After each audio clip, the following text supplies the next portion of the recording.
Pak Haji, ini saya mau nanya. Iya. Saya punya mitra, dan ini kebetulan juga mitra ini jauh. Saya di Klaten, mitra itu di Jakarta Timur. Tepatnya di Rawamangun. Nah, ini beliaunya sih awalnya tertarik dengan produknya ya. Ya. Saya sering status di media sosial, kemudian di status WhatsApp dan lain-lain. Akhirnya beliau tertarik. Kemudian saya juga sudah jelaskan bahwa selain produknya bermanfaat, ini juga ada nilai dakwah di dalamnya. Kemudian juga bisa menjadi peluang rezeki dengan wasilah dari PT BES ini. Terus, nah, beliaunya sih, ya saya pakai produk dulu aja.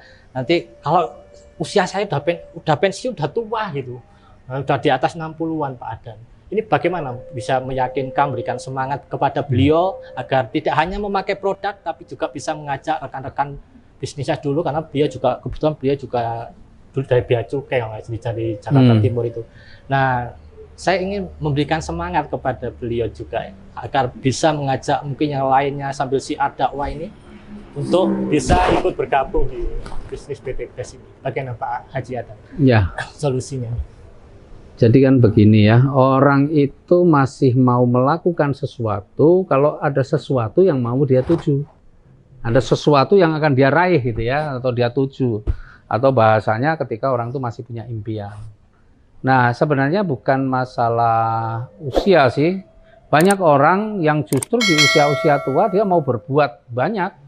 Kenapa? Dia pengen di akhir-akhir usianya dia semakin banyak memberikan manfaat bagi orang lain. Banyak sekali, bukan satu dua. Saya temukan banyak orang yang di usia tuanya bukan malah nganggur, tapi justru di sisa-sisa hidup saya selama ini mungkin ketika masih muda dia terlalu banyak berpikir untuk diri sendiri. Nah, di sisa-sisa usianya malah justru dia pengen berbuat untuk orang lain. Bukan satu dua, itu banyak. Dan nah, makanya cuma pengen apa yang dia akan dapatkan, apa yang masih dia inginkan, kan gitu ya, ketika kemudian khususnya di usaha kita. Nah, kalau mungkin dia pengen itu pemahamannya bukan masalah bisa dapat mobil gratis, ya mungkin itu dia sudah dapatkan misalnya seandainya toh, dan dia dengan usianya saya nggak begitu mengejar kayak gitu. Saya udah tua misalnya gitu kan, udah pensiun, anak-anak saya udah besar, udah mapan, apalagi ditawari begitu, mungkin bagi dia dengan usia dia sudah nggak menarik. Karena itu bukan bagian dari yang masih dia kejar. Oh, gitu. Ya, makanya mungkin justru kita tekankan bagi mereka-mereka nih mungkin ya, karena perlakuan pada tiap orang pasti berbeda. Impian tiap orang kan bisa berbeda-beda, betul kan? Betul, Maka coba kali impiannya. Di sisi bicara lebih banyak berbicara mungkin bagaimana orang-orang di luaran sana yang masih terjebak riba itu sebenarnya kalau saya bilang sering katakan kan terancam dunia akhiratnya. Nah, di sisa-sisa usia Bapak justru sekarang Bapak kan secara finansial mungkin sudah cukup, sudah tidak perlu macam-macam lagi. Tapi insya Allah Pak, dengan wasilah usaha ini Bapak bisa membantu banyak orang. Mereka-mereka yang terancam dunia akhiratnya melalui wasilah ini, dengan melalui penyampaian Bapak, justru orang-orang ini bisa terbebas dari hutang riba. Jadi Bapak di usia-usia tua itu masih bisa memberikan manfaat bagi banyak orang. Insya Allah Pak, ini juga akan bisa menjadi bekal kita nanti di akhirat. Ini menjadi amal jariah, kan itu kan.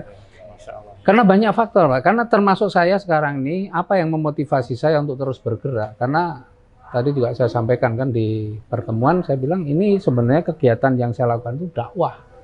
Kalau sudah memahami bahwa apa yang kita lakukannya adalah dakwah, maka dakwah itu ya lakukan aja terus. Kita nggak ada ini. Orang mau gabung, mau enggak itu sudah nomor dua. Seperti Ustadz itu kalau ngomong, orang kemudian setelah dengerin mau berubah kelakuannya atau mau enggak, ya sudah wallahu alam. Betul kan? Betul, betul. Iya. Nah sama, saya melakukan itu udah. Ya, kalau ada yang terinspirasi, kemudian mengambil keputusan dan bisa berubah hidup, ya alhamdulillah itu yang kita harapkan. Tapi kalau ada yang mikir-mikir, masih pertimbangan macam-macam dan akhirnya nggak mengambil keputusan, ya terserah saja. Jadi lakukan saja. Kalau sudah memahami ini adalah bagian dari dakwah, kita ini akan lebih tenang, lebih santai jalanin. Sebenarnya, gitu kan? Ya banyak dasarnya, karena di PT BES ini luar biasa. Kita mau tinjau dari sisi apapun, insya Allah, ya luar biasa.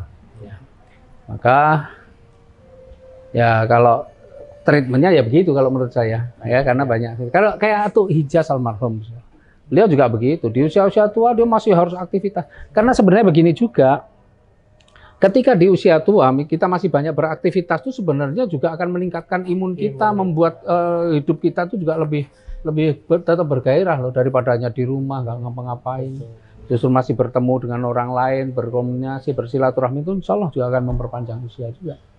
Secara kesehatannya ya. Iya. Nah, kita ini kalau misalnya di rumah sendiri ya suntuk ketemu Pak Imam datang ke rumah seneng loh. Iya benar ada gairahnya berbeda gitu loh. Pas sendiri gitu ngapain ada temen lah. Itu bayangin kalau kita juga di usia-usia tua, di usia pensiun ini masih banyak berhubungan dengan orang lain tapi niatnya dakwah, niatnya membantu dengan keikhlasan insya Allah.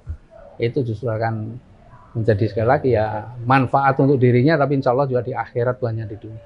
Amin. Ya, gitu. Luar biasa. Terima kasih.